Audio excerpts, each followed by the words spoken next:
안녕하십니까. 한림대 강남성심병원에서 순환기내과 근무하고 있는 최성훈이라고 합니다. 오늘은 심장TV에서 저밀도 콜레스테롤과 스타틴에 대해서 좀 말씀드리고자 합니다. 제가 말씀드린 걸 드시고 다시 한번 잘 평가를 해주시기 바랍니다. 구독과 좋아요, 알림 설정해 주시면 심장TV에 수많은 정보들이 있으니까 건강 지키는 데 큰 도움이 될 것 같습니다. 인터넷에 스타틴이라는 지질강화제를 먹지 말아야 되는 이유로 누군가 말을 하면 조회수가 100만 명이 넘던데 왜 약을 먹어야 되는지를 제가 얘기를 하면 과연 100만 명이 될지 기대가 됩니다. 일단 먼저 저밀도 콜레스테롤이 무엇인지를 좀 알고 계셔야 되는데요. 콜레스테롤은 우리 몸에 꼭 필요한 물질이죠. 세포를 싸고 있는 세포막을 구성해서 세포와 안팎을 경계를 쥐어주는 중요한 장벽을 세워주는 기본 벽돌이 되겠고, 우리 몸에 꼭 필요한 생리대사를 조종해주는 호르몬이나 비타민 D를 만들 때 기본적으로 사용되는 또 역시 벽돌입니다. 사람 몸에서는 절대 없어서는 안 되는 거죠. 콜레스테롤은 지방, 기름기에 속하는 거기 때문에 물에 녹지 않습니다. 사람 몸에 혈액이라는 것이 물로 돼 있잖아요. 몸의 구석구석에 가지 못하기 때문에 우리가 혈액에 필수 물질을 결국 보내주려면 물에 녹는 상태로 만들어야 됩니다. 중요한 거는 우리가 먹어서 올라가는 게 얼마나 되느냐. LDL 콜레스테롤은 먹는 것이 한 5에서 10%, 간에서 만들고 장에서 흡수되는 분이 90%다. 너무 모자라도 안 되기 때문에 흡수된다. 그러면 적정 범위가 어떤 것이냐? 문제가 없다라는 얘기가 되겠죠. 사람이 태어나면 신생할 때 약 40, 청소년기 75, 그리고 성인은 보통 한 100에서 120 정도라고 얘기를 하는데 100에서 120 정도 되면 문제가 생기지 않을 정도지만 혈관벽에 기름때가 쌓이는 시점으로 현재 알려져 있어요. 쌓이지 않는 시점이 되려면 약 40 언저리인 걸로 현재까지 알려져 있습니다.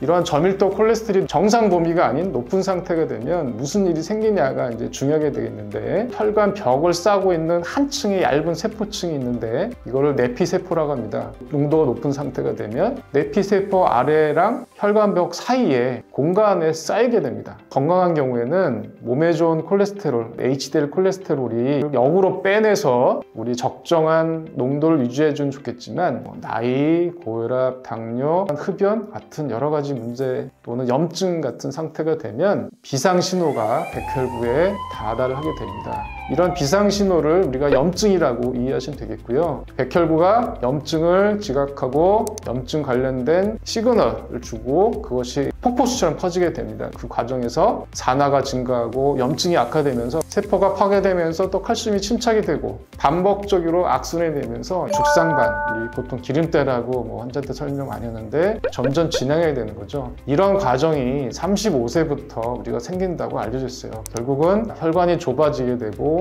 혈액 흐름이 떨어지면 심장으로 따지면 협심증 같은 증상이나 혈관 관련돼서 뇌의 혈류가 줄어드는 상황이 되거나, 이 기름때를 싸고 있는 얇은 막이 파열이 잘 되는 상황이기 때문에 갑자기 파열되면 그 자리에서 피가 엉기면서 혈전이 생기고 혈관을 막아서 생기는 병이 심근경색, 뇌경색입니다. 결국 이런 치명적인 사고가 발생하는 과정이 심장, 뇌, 다리혈관, 물론 장기에 다 발생한다는 거죠. 그래서 이런 LDL 콜레스테롤이 혈관벽의 농도가 높을 때 치명하는 것이 30대 중반부터 시작하게 되고 지속적으로 나오기 때문에 조기에 관리할 필요가 있다는 거죠. 적정 범위를 넘는 LDL 콜레스테롤은 혈관을 망치고 염증을 유발해서 죽상경화증이 생기고 사망을 이룰 수 있는 위험한 병이다. 그래서 위험하다고 보통 제가 이야기하고 있습니다.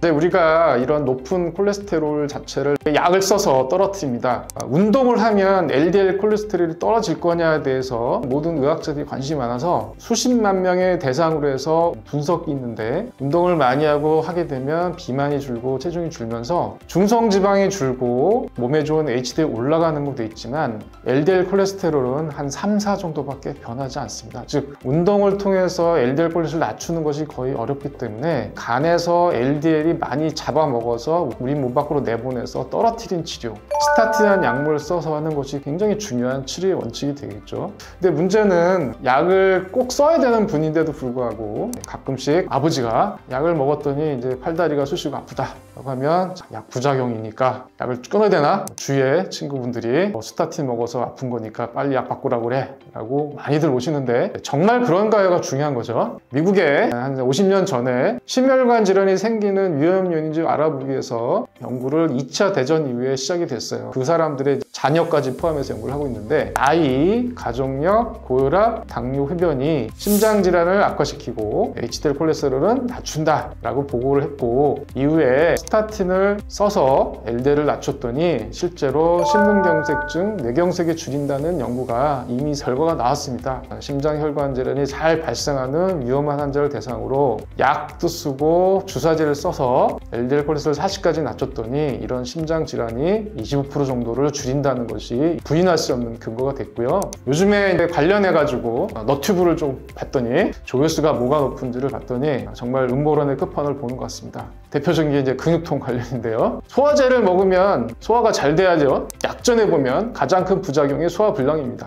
우리가 보통 어떤 약을 쓰게 되면 일반적으로 부작용의 빈도는 절반이 넘어요. 근데 그 중에 문제가 되는 부작용이 있고 문제가 되지 않는 부작용이 있는데 우리가 스타틴을 먹고 나서 근육통을 호소하는 비율을 추정을 해보면 한 15% 정도 10명에 한 분에서 2분 사이가 호소한다 할 정도로 비교적 많다고 보고는 돼 있어요. 현재까지 저희가 알고 있는 스타틴 관련된 근육통이라고 보통 하는 것이 뭐 한쪽만 오거나 뭐 한쪽은 팔이고 다른 쪽은 다리다 이렇게 오는 것이 아니라 주로 양쪽의 위팔, 다리의 허벅지 부위가 동시에 통증을 호소하는 경우가 보통 약물 관련된 통증으로 보통 생각하고 있습니다. 가끔씩 보시면 등의 뒷저리가 떨리는 거 아프다든가 발목이 아프다든가 하지만 사실 상관관계는 굉장히 낮다는 거고요. 이렇게 양쪽이 근위부에 있는 근육이 아픈 것이 대표적인데 실제로 이게 이 약 때문에 생긴 건지를 보려고 미국에서 재미있는 연구를 했습니다. 스타틴을 먹고 나서 나는 근육이 아프다라고 해서 약을 중단했던 사람들을 60명을 모아서 의사도 모르고 환자도 모르게 가짜 약하고 아토로바스타틴 약 20mg을 2주 간격으로 주었다 뺐다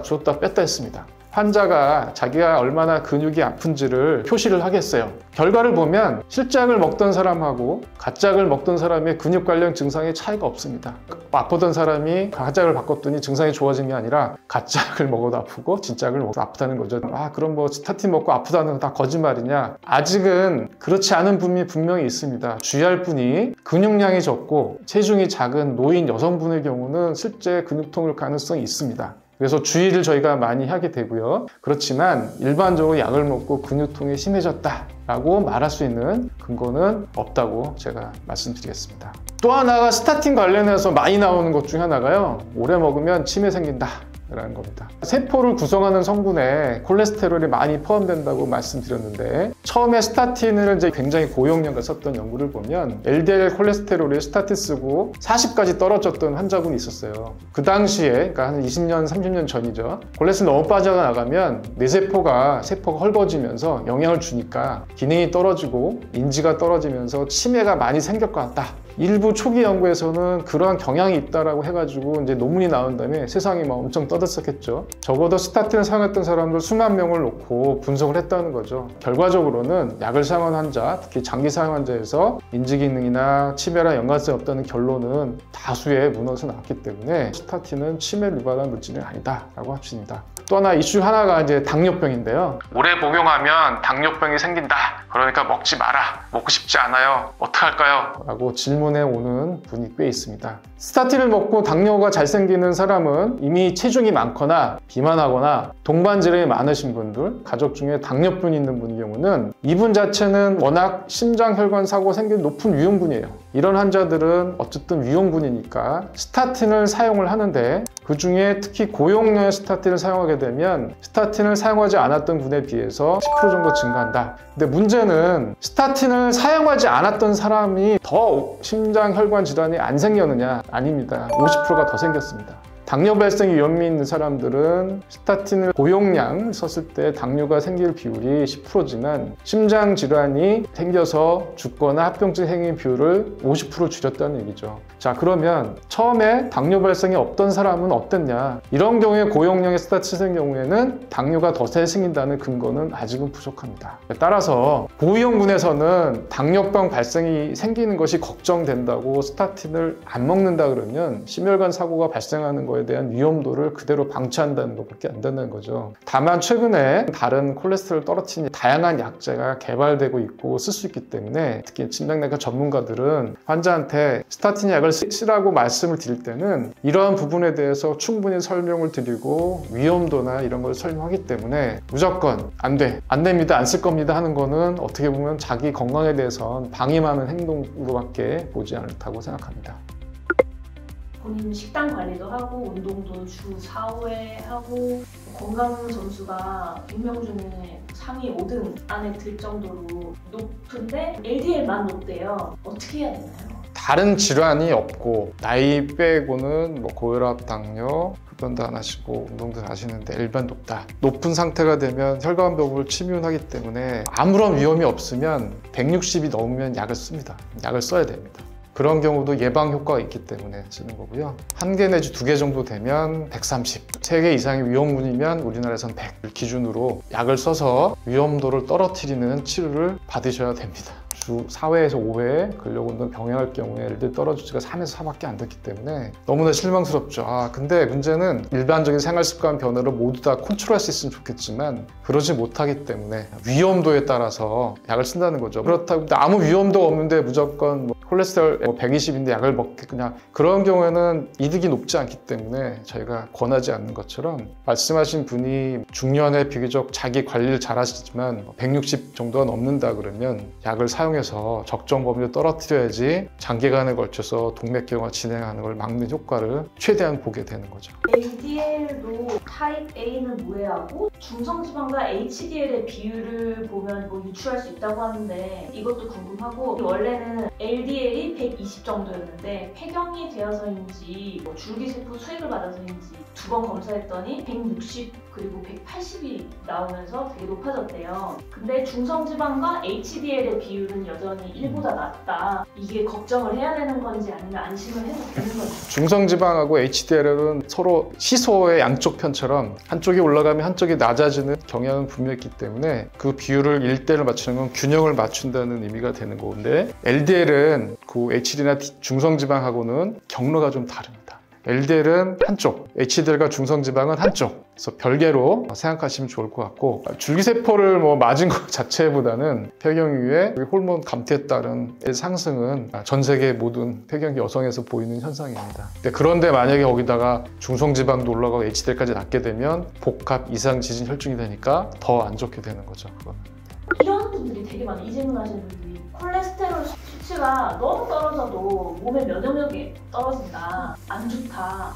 아까 말씀드린 것처럼 뇌세포 관련해서 특히 나왔던 게 치매 인지 떨어지는 거다. 우리가 면역세포도 세포기 때문에 세포벽에 쌓여있는 콜레스테롤 성분에 영향을 줘서 면역을 떨어뜨릴 수 있다 라는 것도 동일한 논리인데, 우리가 연구를 할 때 보면 그런 스타틴이나 이런 연구에 볼 때 보면 염증의 악화나 예를 들면 암 발생이 올라가는지를 다 봐요. 그거는 장기간의 염증이나 면역 관련된 상황을 초래하는 질환이기 때문에 면역이 떨어져서 예를 들면 암이 증가했다든가 자가면역 증가가 올라갔다는 증거는 없어요. 근거가 없는 걸 계속 왜 믿어야 되는지, 그거는 좀 의문이 됩니다.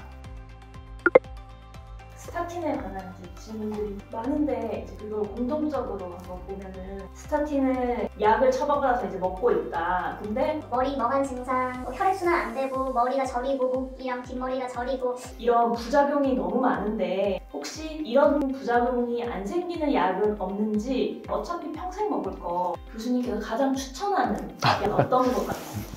보통 그렇게 증상을 호소하면 의사들이 하는 일은 한 가지입니다. 약을 끊고 증상이 좋아지는지를 먼저 확인해 보고 다른 계열의 약을 좀 다시 바꿔서 변화가 생긴지 한 번 더 보고, 그래서 실제로 약 관련된 문제가 있는지를 확인해 보는 수밖에 없어요. 눈 가림 연구를 통해서 말씀드린 것처럼 스타틴 약을 먹었기 때문에 꼭 이게 생겼다고 가정이 좀 어렵고, 근육통 발생 가능성 자체가 없는 스탄틴보다는 효과가 떨어지는 약은 이미 유럽에 쓰고 있습니다. 우리나라는 아마 내년쯤에 시장에 들어올지 안 들어올지는 잘 모르겠지만 스타틴보다 효과가 떨어져요. 콜레스테롤을 많이 못 떨이기 때문에 예방 효과가 줄어들 가능성이 있는데 그래도 어떤 스타틴 쓸 것이냐, 저도 환자한테 다양한 정도의 스타틴을 쓰지만 가장 중요한 1번은 얼마까지 떨어뜨리는데 이 약을 쓰면서 잘 도달할 것이냐가 중요하지, 특정 회사의 어떤 특정 성분을 제가 좋아해서 그걸 쓰진 않아요. 다만 환자한테 누구한테 맞는 안전한 그런 건 없어요. 마지막 질문인데요. 피검사를 보고 경동맥 초음파하고 처방받아서 먹기 시작한 지 이제 3개월 정도가 됐습니다. 고지혈증 약을. 이 중간에 피검사를 해볼 일이 있어서 검사 결과를 봤는데 수치가 정상으로 나왔다. 이에 경동맥 때문에 계속 먹어야 될지 고민입니다. 결론을 말씀드리면 경동맥 때문에 계속 드셔야 됩니다. 30대 중반부터 이미 콜레스테롤 높은 환자들은 혈관벽에 LDL이 계속 끼어 들어가기 때문에 경동맥 초음파에서 만약에 그 죽상반, 기름때가 이미 확인이 됐다면 콜레스테롤 낮추지 않으면 계속 증가하기 때문에 콜레스테롤 써서 일정 수준 낮춰야지 진행을 억제하고 죽상반이 잘 찢어지는 위험한 부위이기 때문에 거기를 안정화시켜서 갑자기 혈전 생기를 막기 위한 목적으로 쓰는 거라서 LDL이 떨어진 상태에서 목표하는 데까지 잘 떨어졌는지를 확인하면서 지속적으로 드셔야 되고요. 두 번째, 우리 몸에 동맥에 경동맥만 있는 게 아니거든요. 심장, 뇌, 다양한 혈관이 있는데 경동맥 검사는 가장 검사가 쉽기 때문에 많이 하는 검사라서 전체적인 동맥벽에 그런 변화가 있을 거다라고 가정을 하시고 약을 꾸준히 드셔서 조절하는 것이 맞습니다. 교수님께서 내 가족이 있거나 모든 사람한테 다 추천하고 싶은 건강관리 비법 이런 게 있을까요? 아니면 제 환자들한테 건강을 위해서 하시려고 하는 방법은 하루에 한 층씩 올려서 10층 걸어 올라가기, 아침은 꼭 드시기, 아침에 계란 2개, 두부 한 쪽이라도 좀 단백질 성분을 좀 많이 드십사. 하루에 1시간 정도 운동을 하시되 땀이 날 때까지 운동하고 30분 정도 더 한다. 봉지 뜯어먹는 음식은 가급적 피하자. 저녁 때는 젓가락으로 수저로 국물 떠먹는 음식은 피하자. 이런 정도. 그렇게 정리 드릴 수 있을 것 같습니다. 그러면 굉장히 인생이 재미없어요.